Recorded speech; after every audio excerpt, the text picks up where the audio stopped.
Good afternoon, everyone, and thank you so much for joining our December 9th YouTube streamed quarterly report for the organization. First, allow me to say thank you to everyone who have been doing their very best to help mitigate the virus within the county. I know as I visit folks who are in our buildings, they're wearing masks, they are physically distancing. When people are being exposed, they are reporting it to HR through the staff report form. All of that helps to contribute to keeping the virus at bay. I'll kick it off first, and then I'll throw it over to the different division directors.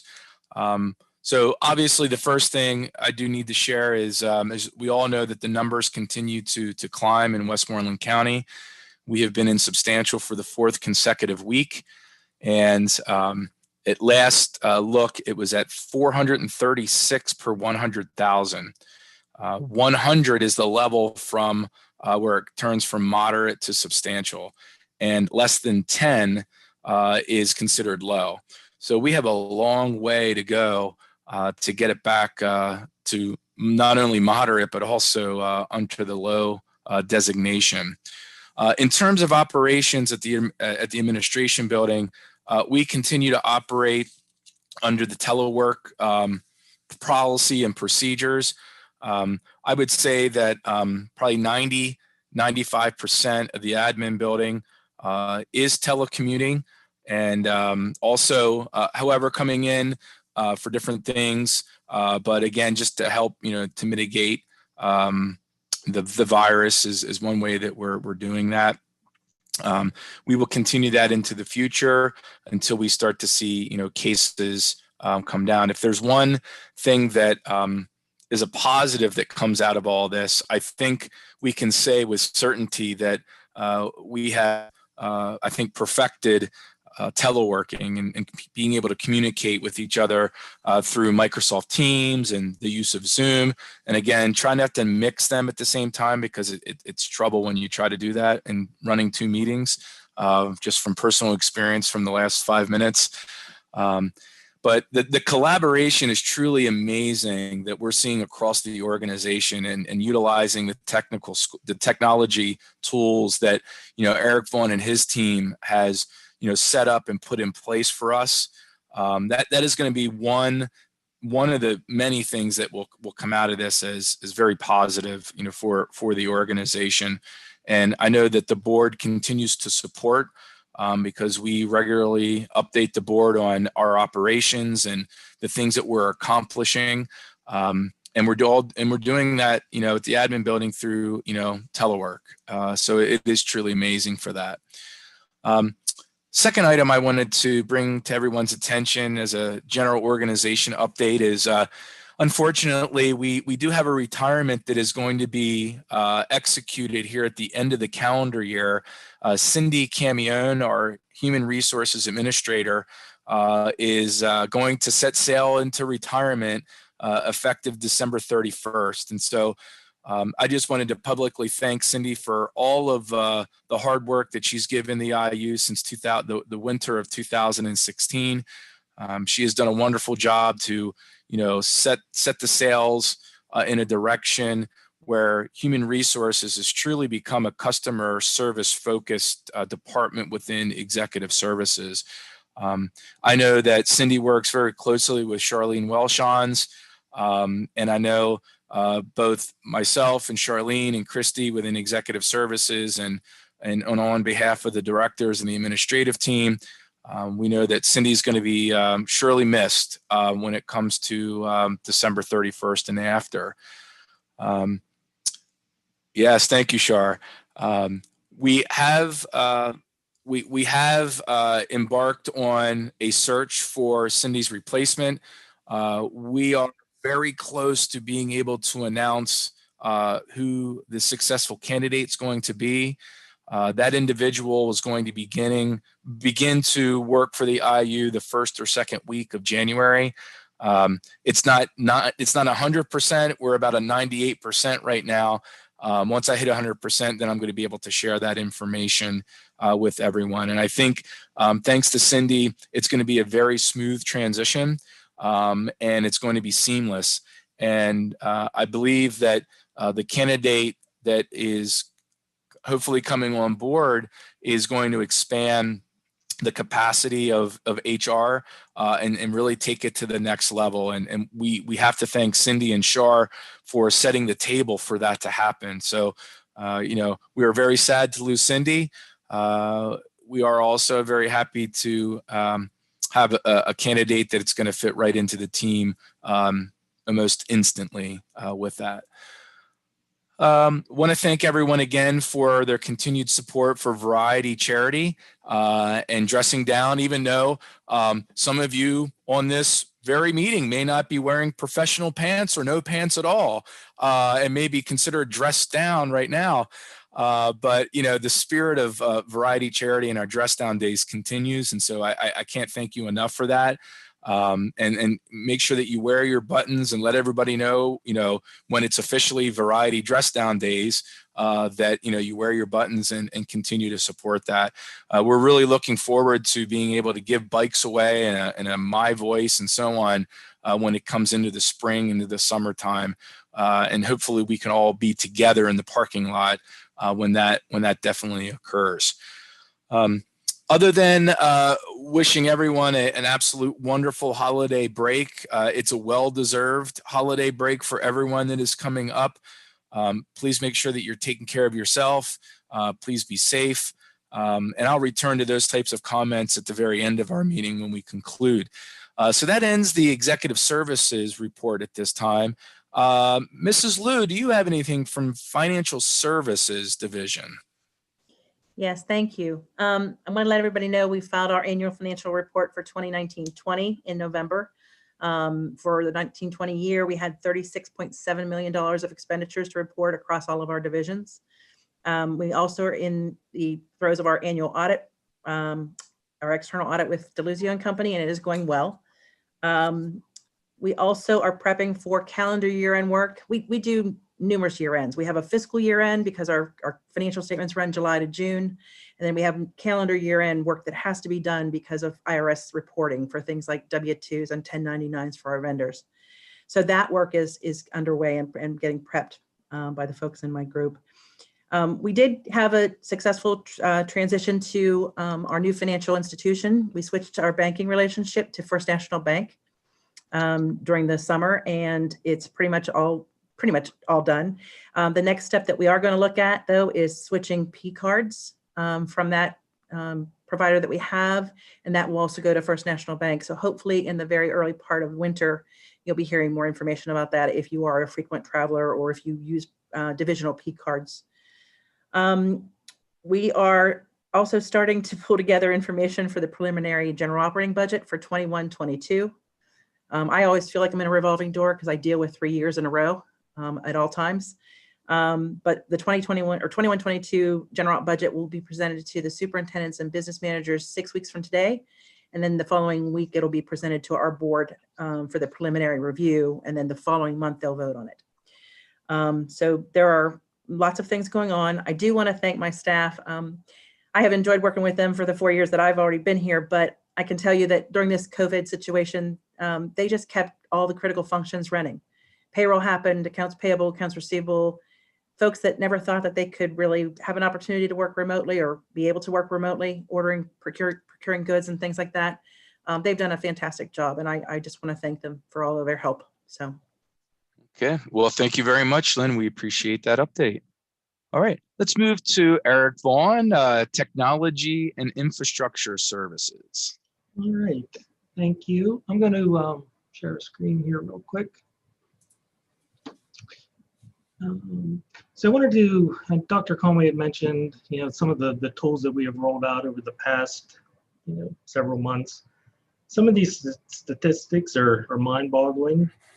So in our Zoom environment, this is from September to today, we have 2,654 active users that are regularly using Zoom.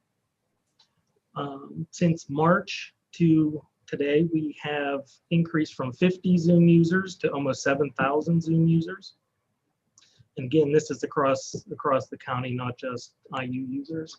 And in that time frame from September to December, there have been 150,000 meetings conducted.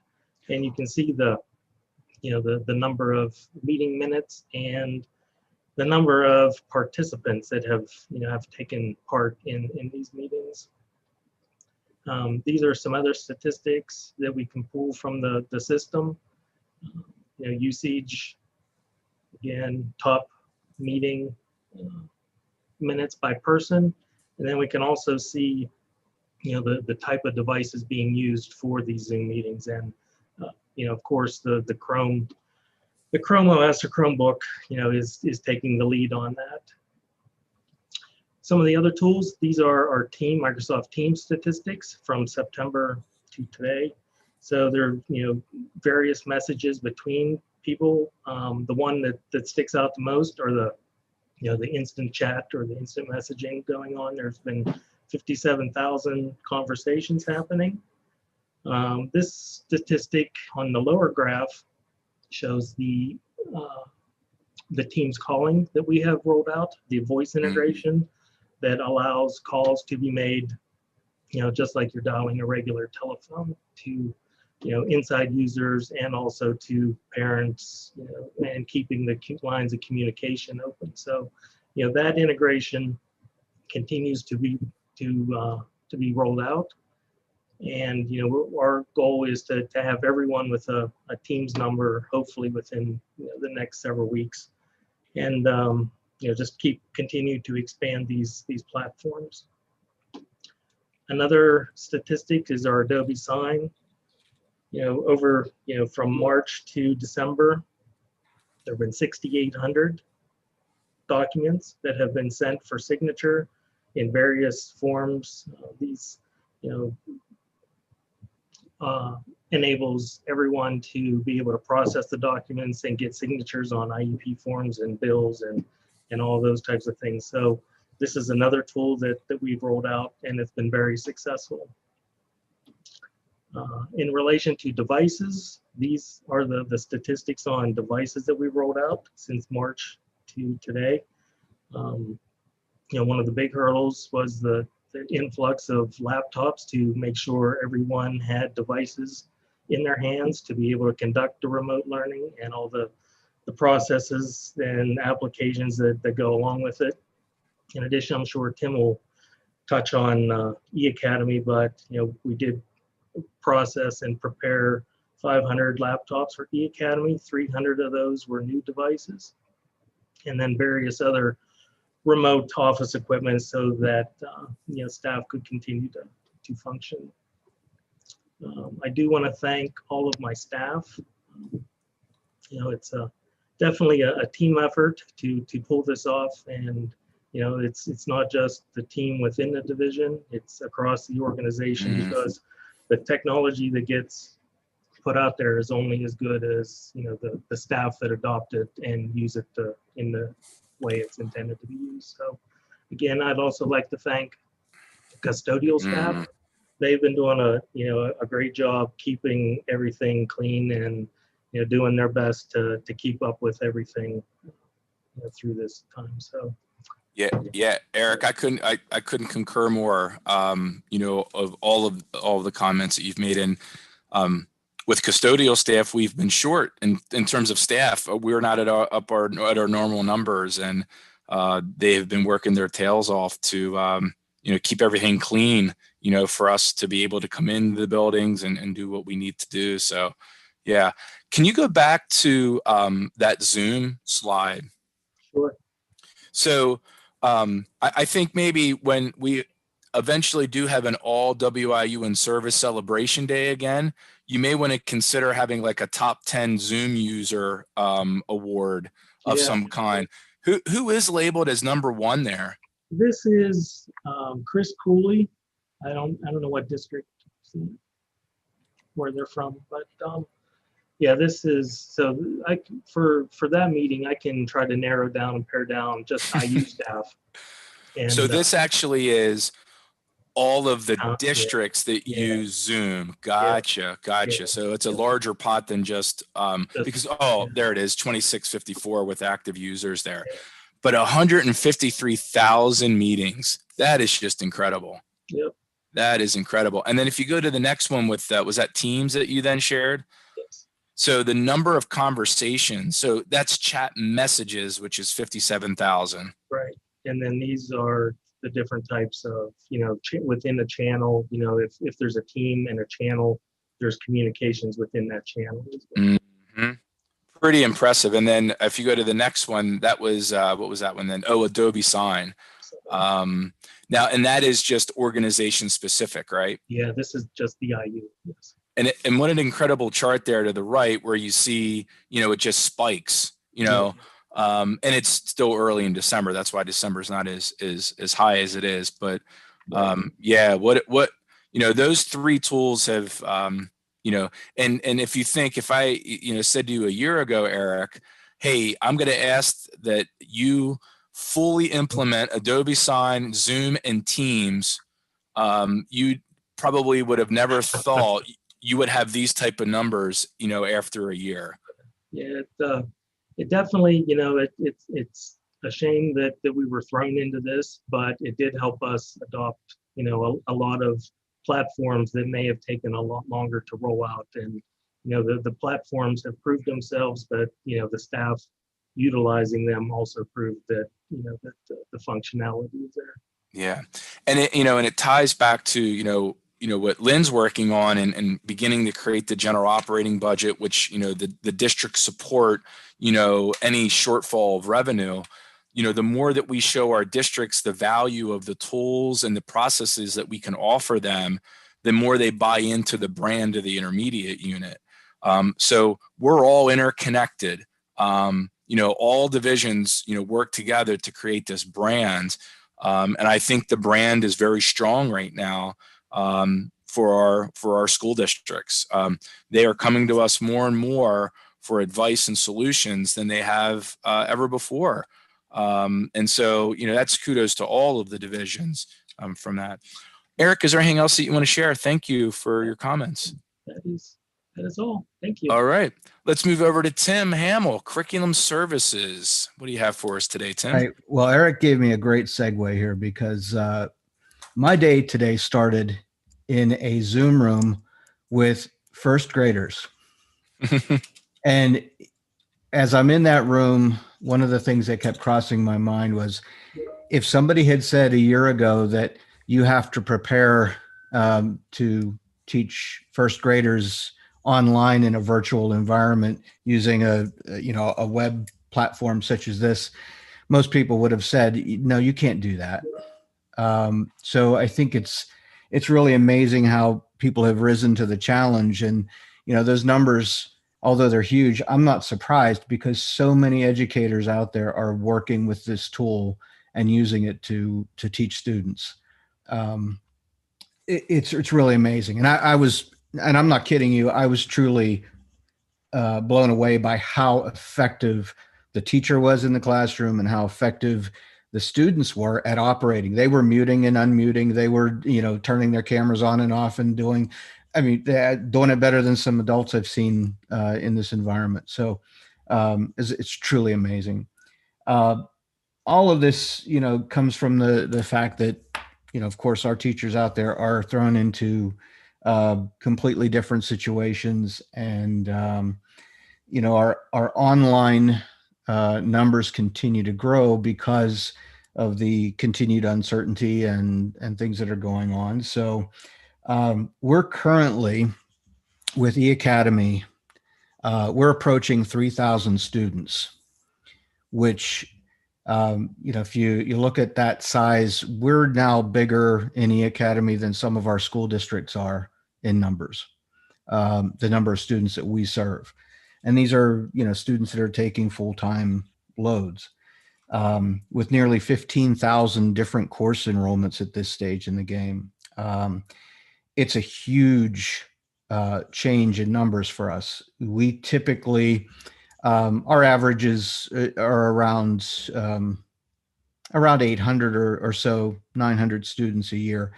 we're almost 3 times the size of our normal student load. With all that comes an incredible amount of extra support and work and effort from a tireless team. And, I have to say, Sue, Rachel, Becky, the 3 of them who are on the front lines of E-Academy every single day, just keep knocking it out of the park and supporting and keeping things going. And, the quality of the service that's being delivered is truly top notch. They would not be able to do what they do without all of the support from all other ends of the IU organization, all those who are assisting with, the IT end of things, the help desk side of things, the business side of things. I know we just hit payroll period for our E-Academy teachers who get paid twice a year for their service. And I know that's an extra load on financial services. HR has to take on, new teachers all the time for us and manage that. So it's just such a huge organizational support.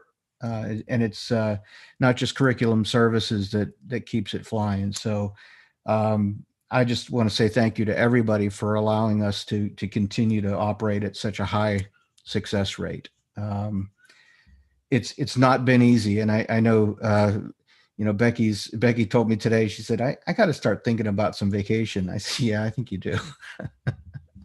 But anyway, congrats to everybody for keeping that ship afloat. On other fronts, we continue to work to support the statement of work for PDE. There are a ton of school improvement projects and things that go along with that. So that's across the board with the staff. Continue to do that. Our CPE courses and all of that continues to operate. Kudos to Jenny for all of her work in keeping that running. And I know she has been very instrumental in doing some cross divisional work with the TAC team.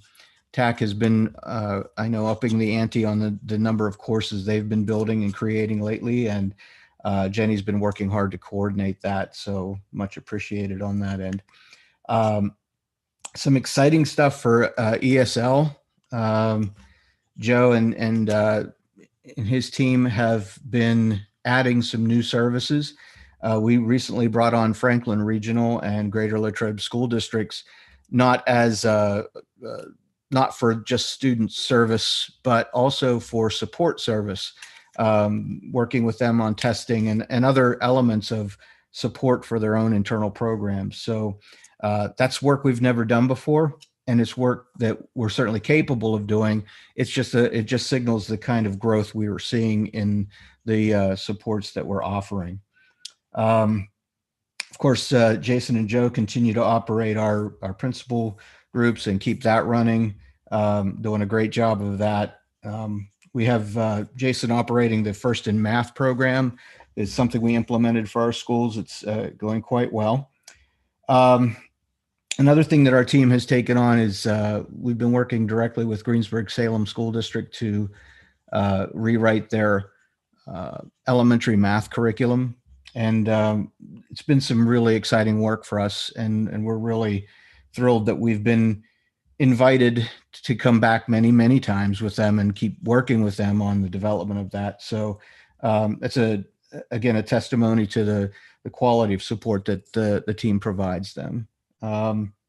We also, just today, in fact, completed the first Teacher in the Workplace session of the year. Despite the pandemic, we've been able to continue efforts in the Teacher in the Workplace program. A little tough to do when you can't get teachers out into the public and into businesses to see what's going on. So we've had to bring the businesses to them. We did it virtually via Zoom today. Had a great session, and I think it was very valuable. And it was recorded, and we'll be sharing that out. I think we could put that out to just about anybody to view. It was very interesting to hear the perspective of employers on how this pandemic has impacted them, and have teachers hear that and understand that this changes the ball game a little bit on what we need to be doing to prepare students for the future. So a lot was learned today. It was an exciting day. So I think I'll leave it at that. I'll turn the remaining time over, and thank everybody for helping us along, and appreciate all the support and effort. Thank you. All right. Thank you very much, Tim. It is truly amazing just the sheer number of eAcademy courses and students and teachers that has just exploded. And again, it's great credit to the brand of the intermediate unit that districts are coming to us for online learning. Someday we'll have to calculate if those students, if eAcademy didn't exist and those students went to a cyber charter school, the millions and millions of dollars saved by our districts going through the intermediate unit. And so that's, I think that's an interesting stat at some point that we need to develop, and be able to say, hey, during COVID, we saved districts, that $10 million because, the number of kids that would have left from that. So thank you, Tim, very much for your leadership in curriculum services. We're now going to shift. Oh, and by the way, Tim, we are having a quarterly meeting today. I just got your text. Okay. So yes, we are having a quarterly meeting. I wrote that as it was 4:01 and I was still sitting in an unknown world. All right, let's go to Dr. Thomas. Dr. Thomas, what do you have for us from Student Services Division? Well, good afternoon, everyone. It's great to see everyone on Zoom today, and certainly happy to be here. Looking forward to a well-deserved break coming up in a few weeks for our staff, as it has been an interesting fall as we've returned to school. Our programs predominantly went virtual around October 26th at our Clairview School, as well as in our EI program. And there have been some subsequent changes across the remainder of our programs, where as we sit in this meeting today or quarterly presentation, we are completely in a remote learning status across all of our programs and services. There are some individual and situational items where we may be conducting evaluations in person, but they are, again, under unique and extenuating circumstances. Pretty much everyone is working in a virtual context at this point, or at least has the flexibility to do so when needed. So that is a shift. And to Dr. Conway's point earlier in this meeting, the county data will have to improve drastically before we return to in-person or start to consider in-person. Really, we're looking for 2 consecutive weeks of a moderate designation, which is less than 100 individuals per 100,000 in the population.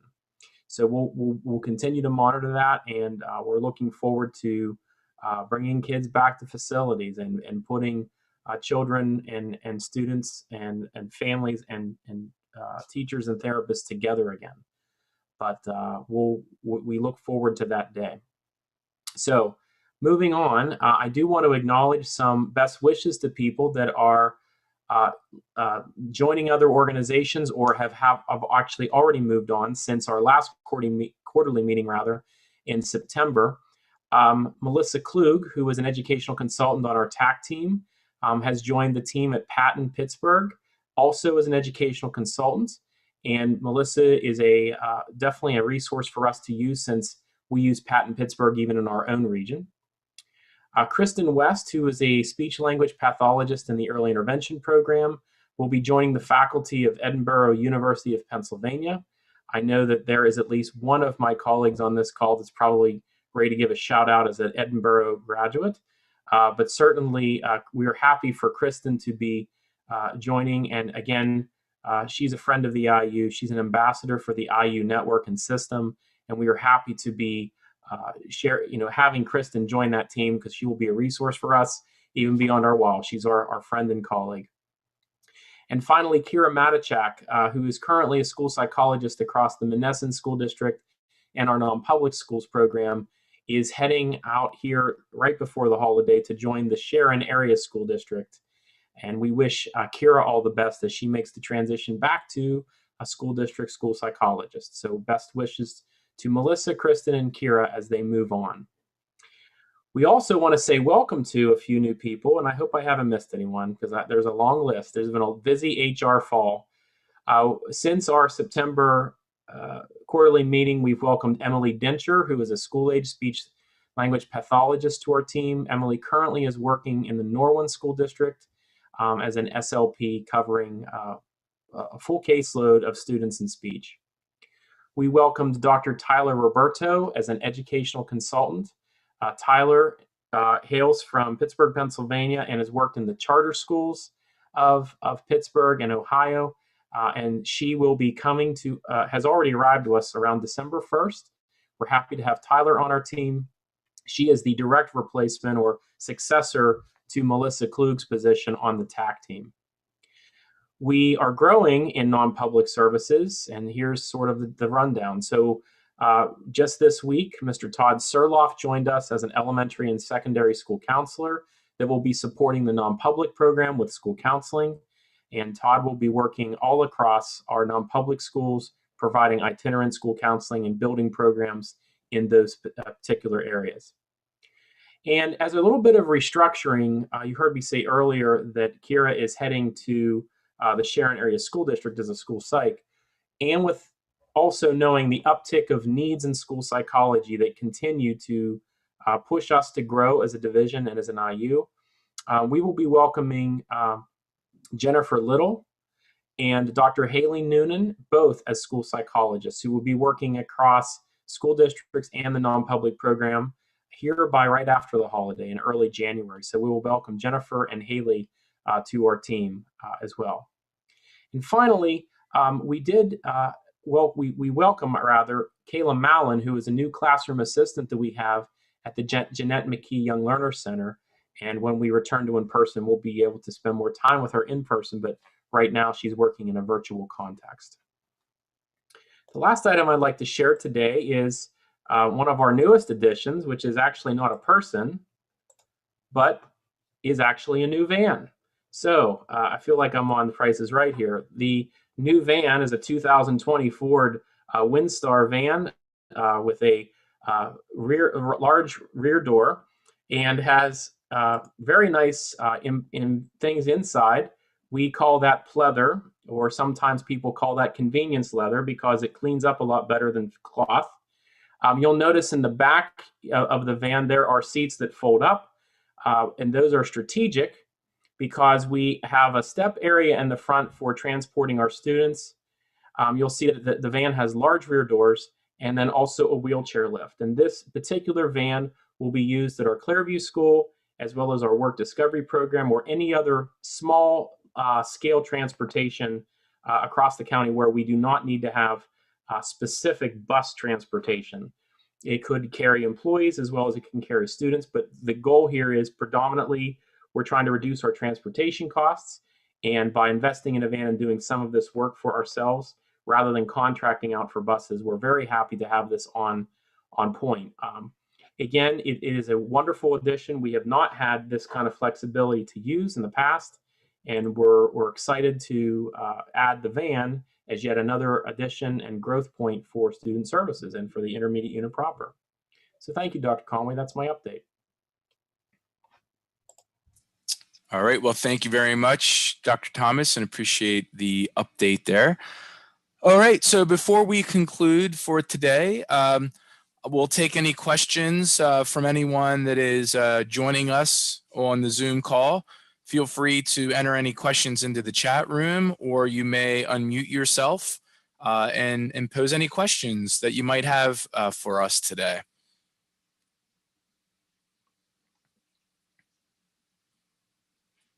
Okay. Give people a moment to type something in if they'd like. Okay. Well, even though we have record numbers joining us today in Zoom, I don't think we have any questions that are being posed to us today. So, we'll conclude for the day. First off, don't be afraid to send, again, goals and celebrations to goals@WIU7 and celebrations@WIU7.org as we prepare, to celebrate, the organization at some point. As you may be aware, the Ramada is now auctioning off all of their stuff, and it's going to be torn down. And so right now we would be homeless when it comes to a place to have in service. And so we will cross that bridge as we get closer to April, and what type of in-service day that we would have in terms of celebrating the organization. And so we tried to put a bid in to buy the building, but my $5 bid was not enough. So we're going to have to find somewhere to have our all celebration time period. All right, again, just wasting time to see if anybody has any questions, and no one took advantage of that. And so our next quarterly meeting is scheduled for Wednesday, March 10th. And that'll be close to marking a year from when the pandemic crisis officially began. So go ahead and make sure you mark your calendars for Wednesday, March 10th. So with that, thank you so much for everything that you do. Thank you for being great representatives. We can't thank, on behalf of the board, on behalf of cabinet and the administrative team, we can't thank each and every one of you enough for your resilience during this time of crisis, and the way in which we have innovated to provide the best possible services that we can for our school districts, our students.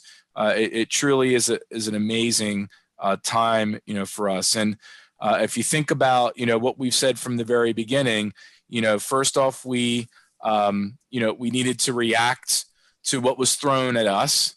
Okay. We also then had to think about how are we going to, thrive during this, and we'll continue to grow thereafter. This is all over. All right. With that, everyone,